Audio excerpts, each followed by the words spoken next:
Well, you can say everything you want to say, but my goal is very simple. I want to make sure that your ass is not audited this year. Yeah, that's what it is. So let's talk about small business tax audits. How to avoid a tax audit during the year. So I'm going to share with you 10 proven hacks to keep the IRS at bay.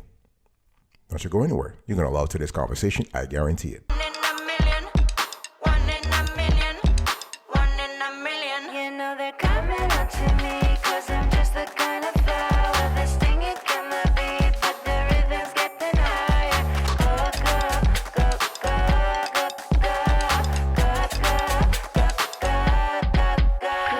One in a million, one in a million, one in a million, one in a million, one in a million. Welcome back, folks, to another edition of the Awesome Story Kiwi Show. How are you today? I hope you are doing fantastic. I'm doing marvelous, if you were to ask me. If you are doing as great as I am, go grab a cup of coffee or tea or vodka and let's roll. In today's conversation, I want to talk to you about small business tax audit and how to avoid a tax audit during the year. Okay, we are going to share with you 10 proven hacks to keep the IRS at bay. Let me first give you an overview. What are we talking about? We are speaking about small business tax audits, and it is an exercise that can be stressful. Okay, it can be costly because you're going to have to prove to the government a few things about your business. And the thing is that the IRS, once you are audited, you are in their system. In other words, they will start paying attention to you. They'll start paying attention to any kind of a 1065 or 1120S or 1120C that you file with them. Always making sure that your numbers actually match. Okay, it's important to understand that there are no clear criteria for for businesses that could be quote unquote eligible for an audit. But the thing is that there are a few things that you need to pay attention to. Always tell the truth. Very important. Remember that IRS auditors have 3 years after your business tax return is submitted to call for an audit. They have 3 years. It's a long time. You're talking about 36 months. So they have all the time they need to actually dig into your data, to dig into your business, to find out if you are telling the truth, okay? To find out a lot about your business. So remember that audits are done in one of three ways: by mail, at an IRS office, or in person at your business. So on the grounds, so they'll come to your office, they'll come to your workplace, and they'll sort of see things through. Okay, it's important to understand that when we talk about audits, when are audits conducted? Now, the IRS says on their website that they use statistical formula. I mean, quote unquote, because they have an algorithm that analyzes data submitted by businesses continually to see if things match. Okay. And sometimes they start with a random sample of returns, but the bottom line is that there are criteria that that could make your business return being part of that random sample. Okay, and I'm going to share those with you in today's conversation. So the bottom line here is that when you have a business tax audit from the IRS, it's not about panicking. It's not about being stressed. It's about having the right resources. We're speaking about having the right resources internally. Okay, you can probably avail one of your accounting staff members. You can avail that person for the audit to answer any questions that the IRS might have. Okay, or you can actually outsource the whole thing. So we're talking about external resources. You can hire a local CPA, a certified public accountant, or you can hire an EA, an enrolled agent. Okay, so or even a tax lawyer. Yeah, you just want to hire somebody who understands the ins and outs, who understands the subtleties of tax accounting, and who can answer to the IRS. Okay. Now, let me talk to you about the steps. So I told you there are 10 proven hacks that you need to follow if you want to keep the IRS at bay. Okay, so those are the steps you need to follow. Now, the first thing you want to do is you want to be accurate. I'm talking about making sure that if you want to avoid a tax audit, a business tax audit, you need to be accurate throughout the whole returns. You got to be neat. You got to be thorough. Okay, so sloppy returns and math errors raise flags all the time. So using tax preparation software makes your return look more professional and helps you avoid mistakes. Okay, so accuracy starts with keeping good records. Everybody knows that. Okay, so if the IRS ever questions anything on your return, The burden is on you to prove that the data is right, okay? And if your records are sloppy, guess what? This will be difficult. So good business accounting software is one of the ways to help keep accurate records, okay? It's really important. You need to explain yourself clearly. I'm talking about avoiding vague business expense categories, such as the infamous category some business owners use, which is called miscellaneous. What's up with that? No, if you want to avoid if you don't want your ass to be audited, I want you to really be clear on your return and avoid that miscellaneous or those miscellaneous expense. Nobody wants that. So number one, you want to be accurate, okay? Number two, you want to use the proper form. This is important. So you have a business, okay, but what kind of business do you have? Remember, there are several types of businesses, okay? You have a sole proprietorship. That's the most basic form. You have a partnership. You have an international business. You have a corporation. You have an S corporation. So the first one was C corporation, and then you have an S corporation, and then you have a limited liability company or LLC. Remember, depending on the company, the business type that you have, you will need to file a specific form at the federal level, okay? Whether it is whether it is 1040 Schedule C for sole proprietorships and single member LLCs, whether it is 1065, 1120S, 1120, okay? So you make sure you file the proper form, okay? And you always want to reconsider your business structure. So let's say you are an owner of a sole proprietorship or a single member LLC. Think about your Schedule C, because remember, you have a high probability of being audited if you have a Schedule C business. Do you want to stay in that category or move on to a legit business? In other words, have a legit LLC or have an S corporation and make the right election at the federal level in terms of filing your taxes. So think about that. So this is food for thoughts.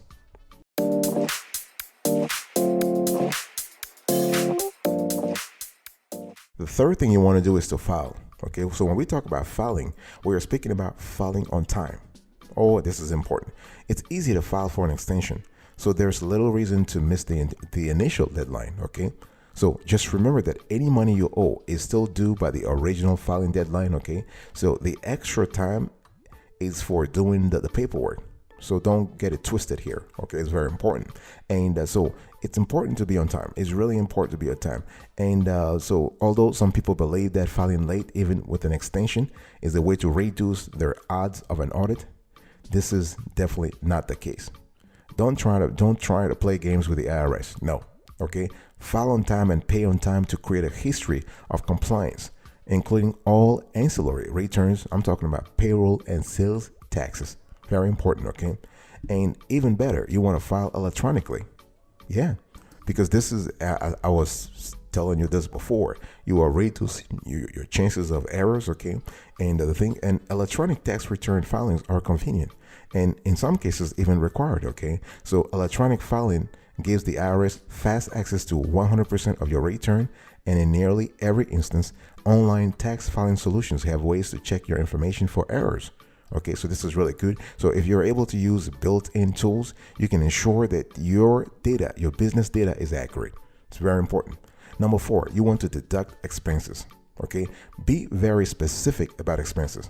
This is important because I was telling you earlier about the so-called miscellaneous expenses, but here you want to specify things. Are we in the general category of expenses or in the specific category of expenses? You want to really be clear about that, okay? And the thing is, make sure you only write off eligible travel and meals, okay? It's very important. With the passage of the Taxes and Jobs Act of 2017, businesses are only allowed to deduct 50%, okay? If you're a business, you are only allowed to deduct 50% of your meals and travel expenses conducted for a business, okay? Really important. Now, we want to also pay attention to granularity here, okay? So provide more detail when needed. What I'm trying to say here is that don't be shy. You can actually attach an explanatory document to your tax returns, whereby you are explaining to the IRS what really happens. You want to give context to certain business expenses, okay? It's totally fine. And the agency is okay with that. As long as you can explain As long as you are accurate, as long as you are honest, you should be fine. Number 5, you want to report income. Okay? It's important to report income. And when we talk about reporting income, please don't quote unquote forget to report income. Because the one thing that the IRS really hates above all else is unreported income. Okay? And don't kid yourself. The tax agencies are far more sophisticated about tracing money than they've ever been. Honestly, don't you believe for a second that they will not be able to try to trace your ass. No, they have the IRS, for example. The IRS has extensive data on typical income levels and deductions for every type of business that exists. Okay, so if yours is out of line with others like you, an IRS tax audit could ensue. So make sure you don't actually have that. And report barter and auction income if applicable. Okay. So the fair market value you receive through business barter transactions may indeed be taxable, even if you did not receive cash. Okay. Likewise, taxable income generated from selling items via online auction websites needs to be included in your return. Very important. And don't always report a loss. Okay, because if you always report a loss, actually the IRS will ask you, hey, are you in business to lose money, or are you in business to make money? So when the IRS sees a net business loss, it is practically begging to be audited. You are required to report all of your income, but you don't have to report all of your expenses. So leave out a few expenses if they result in a small net profit for the year. Very important. Okay, so remember that when a business you have ceases to make a profit, what happens here? Well, you want to ask yourself, is it a hobby or this is a real business? Okay, this is important. And you want to refrain from rounding numbers also. This is really important. So when we talk about reporting income, you don't want to always round numbers. Okay, write off home office cost. So one thing that's important is that be really wary of taking a home office deduction. Make sure that your home office deductions are legit. You can prove them, okay? And do not mix personal and business deductions. So I'm giving you a constellation of things you have to do when it comes to reporting income, when it comes to running off a home office cost, so that you don't actually get audited. And one thing that's very important about the home office deduction is that if you work from home, you really need to document a lot of stuff, okay? And you need to have some kind of space in the house that is exclusively allocated to the business. In other words, you can't be doing business in your living room and trying to deduct some part of some part of expenses that relate to the living room maintenance or whatnot. Okay, be sure that you're able to divorce your business affairs from your personal affairs. Okay, in appearance, but also in reality.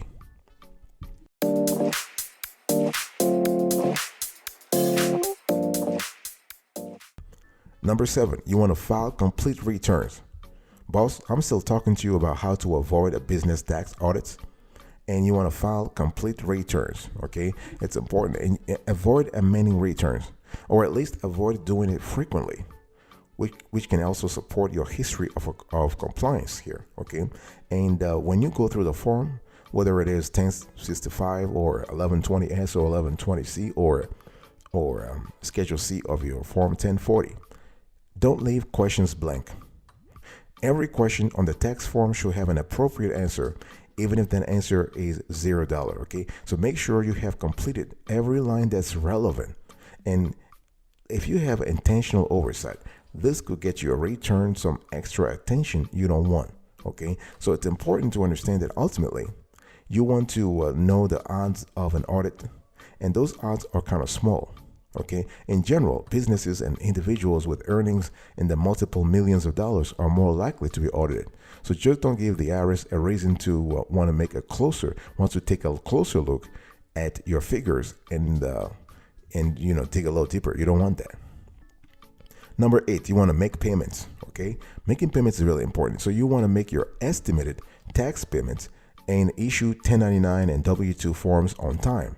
Okay, remember that when we talk about business taxes, there is a constellation of taxes, but it's important to understand that late quarterly estimated payments, non-payments, and underestimated amounts, they draw the ire of the IRS. Okay, and it's important. And one thing I want to say here is that you want to know the deadlines and you want to meet them. Okay, so file your 1099s, your W-2s, using using all the available online tax services. So what are the business taxes you might need to actually pay? So you have income tax, okay, that's your business income tax. You have estimated tax, okay. You have self-employment tax. You have employment taxes, and you have excise taxes. Okay, it's important to understand that people need to know that depending on your industry, you might have to pay some excise taxes. Okay, so if you manufacture or sell certain products, if you operate certain kinds of businesses, if you use various kinds of equipment, facilities, or products, if you receive payments for certain services, you might have to pay excise taxes, and those are reported on Form 720. Okay, so you have several broad categories, including environmental taxes, communications and air transportation taxes, fuel taxes, okay, tax on the first retail sale of heavy trucks, trailers, and tractors, manufacturers taxes on the sale or use of a variety of different articles. So you have a whole 9 yard here. Okay, I'll be right back right after this. Don't go anywhere.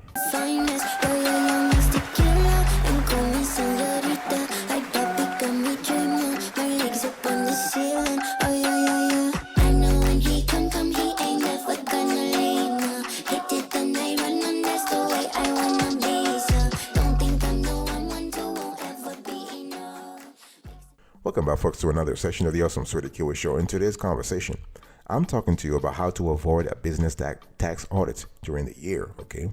And so you want to watch your ratios. Number 9, you want to watch your ratios. What are those? Well, you need to become aware of something called your income to deduction ratio. So your tax audit odds for a small business rise if the difference between expenses and income exceeds 51 to 55%. So total deductions are only part of it, okay? So one especially important deduction can also raise flags, even if others are small or in line with other businesses in your industries. Okay, so this is really important that you want to pay attention to your income to deduction ratio.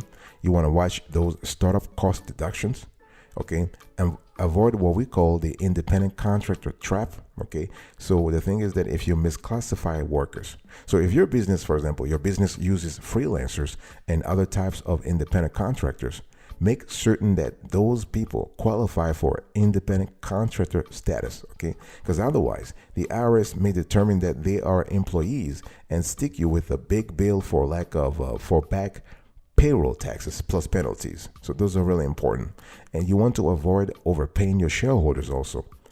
Okay, make sure that you're not paying those shareholders an excessively high wage. This will raise major red flags for an IRS auditor, since that can be seen as an underhanded way to lower taxes by undercutting profits. So be very clear about that. And last but not the least, just be honest. Just be honest. It's just a lot easier.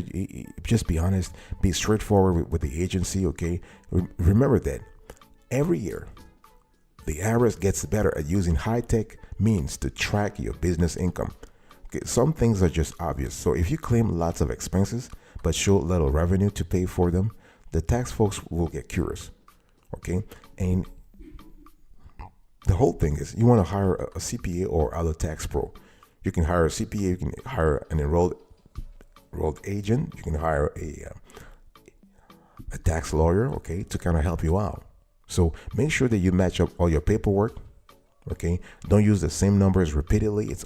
When we talk about being honest, everybody knows that you can't have the same numbers repeatedly throughout the business. Okay, and don't take excessive deductions. Very important. And use Schedule C if you are a single member LLC or you have a sole proprietorship. Okay, so those are really important things you need to implement right now in your business to avoid being audited. Before I close to this conversation, let me talk to you about the approach you need to have, because you need to have a certain approach when it comes to avoiding tax audits at all. Okay, remember that there are different types of business audits.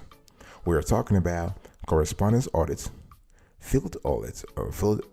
Okay, so they can actually ask you to they can come to your office, they can send you an email, they can send you a mail, or they can ask you to come to their office.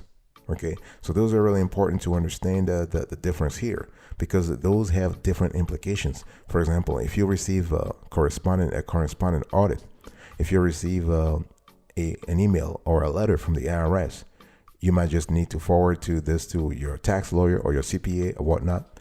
But if they come into your place, then you're going to have to think about a different level of organization overall to welcome them. Okay, and remember that. And out of the two types of IRS tax audits, a correspondence audit is typically an easier process than a field audit. Okay, it's really important. So how do you handle an audit on your tax returns? Well, review the audit letter carefully.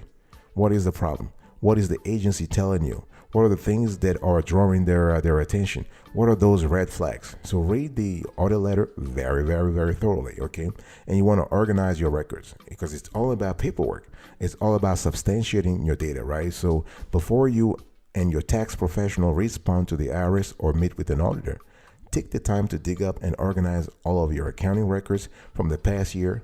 Okay, it's really important. Okay, and this includes receipts and invoices for income and expenses, bank statements and canceled checks, accounting books and ledgers. Very important. Hard copies of tax prep data and leases or titles for business property. Okay, and if the IRS has requested specific documents to review, be sure you have those readily accessible as well. Okay, and you want to answer the auditor's questions and say nothing else. You just want to answer the question. Don't try to provide a fodder for additional inquiry here. No, you don't want that. And keep your tax professional involved. Very important. I'm talking to you about your CPA. I'm talking to you about your tax lawyer.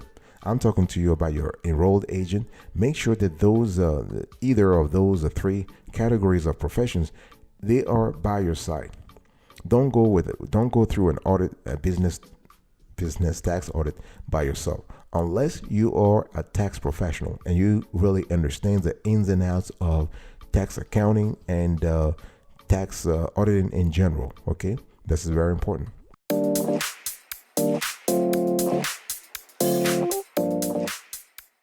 All right, here is a recap of today's conversation. I was very happy. Thank you so much for listening. And so in today's conversation, we talked about how to avoid a business tax audit, and I gave you 10 proven hacks. Okay. Of course, I spoke about an overview, just kind of giving a clear idea of the business of the topic of today's conversation. And then I give you the steps. So number 1, be accurate. Number 2, use the proper form. Number 3, file.